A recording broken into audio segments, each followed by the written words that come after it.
रीवा संभाग में शिशु मृत्यु दर बढ़ती रही, प्रशासन सोता रहा। रीवा में शिशु मृत्यु दर के बढ़ते आंकड़े चौंकाने वाले हैं। स्वास्थ्य सेवाओं की पोल खोल कर रख देने वाले हैं। जी हां, नमस्कार। आप देखना शुरू कर चुके हैं हिंदनामा न्यूज। रीवा संभाग के 9 जिलों में पिछले 5 महीनों में लगभग 2000 बच्चों की मौत के आंकड़े चौंकाने वाले हैं और इन आंकड़ों ने प्रदेश की स्वास्थ्य सेवाओं पर भी गंभीर सवाल खड़े कर दिए हैं।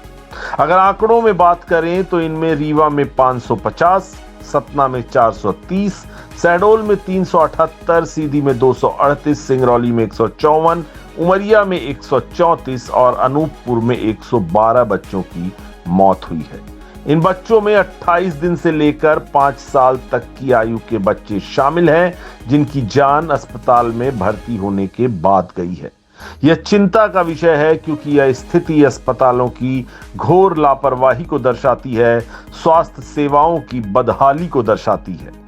तो वही रीवा कलेक्टर प्रतिभा पाल ने स्थिति की गंभीरता को स्वीकारते हुए बताया कि मृत्यु दर की समीक्षा की जा रही है और स्वास्थ्य तथा महिला बाल विकास विभाग के अधिकारियों को निर्देश दिए गए हैं कि इस पर रोक लगाने के लिए ठोस प्रयास किए जाएं। चलिए आपको भी सुनाते हैं रीवा कलेक्टर प्रतिभा पाल ने इस सारे मामले में क्या कुछ बताया है। अचानक बढ़िया देश के क्या कारण, क्या उपाय किए जाए? स्वास्थ्य विभाग द्वारा जो स्वास्थ्य विभाग और बल्कि महिला बाल विकास विभाग, इन दोनों द्वारा जो महिला मातृ मृत्यु दर और शिशु मृत्यु दर किस प्रकार से हम अपने एरिया में कम करें, इसके लिए लगातार प्रयास किए जाते हैं। हम लोगों के संज्ञान में आया है कि अपने यहाँ बाल मृत्यु दर, शिशु मृत्यु दर जो है वो बढ़ी हुई जो आई है, इसके कारणों का हम लोग पता लगाएंगे। और ये कारण जैसे ही गर्भवती माताएँ होती हैं, जब उनकी ANC होती है, जिससे हमारा महिला बाल विकास विभाग करता है, और आगे उसको पूरा ट्रैक रखना, उनकी हेल्थ का ट्रैक रखना, उनके वैक्सीनेशन टाइमली हो, उनका संस्थागत प्रसव हो, ये सभी चीज़ों के लिए हेल्थ डिपार्टमेंट जवाबदार विभाग है।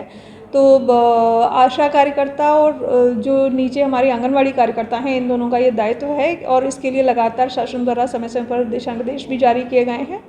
रीवा के जो रीजंस हैं बाल मृत्यु दर के, उनका हम लोग परीक्षण करेंगे और ये आइडेंटिफाई करना बहुत आवश्यक है कि इसके पीछे मुख्य कारण कौन से हैं।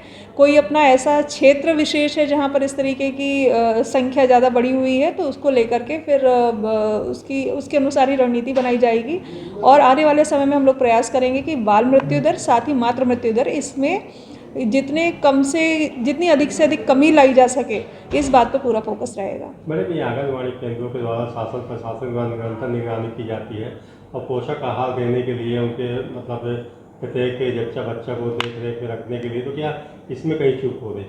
दोनों ही स्वास्थ्य विभाग और महिला बाल विकास विभाग का समन्वित प्रयास से ही इसमें जो बाल मृत्यु दर है या मातृ मृत्यु दर है, इसमें कमी आने की पूरी जो तैयारी है, रणनीति है, वो इन्हीं दोनों विभागों पर केंद्रित है।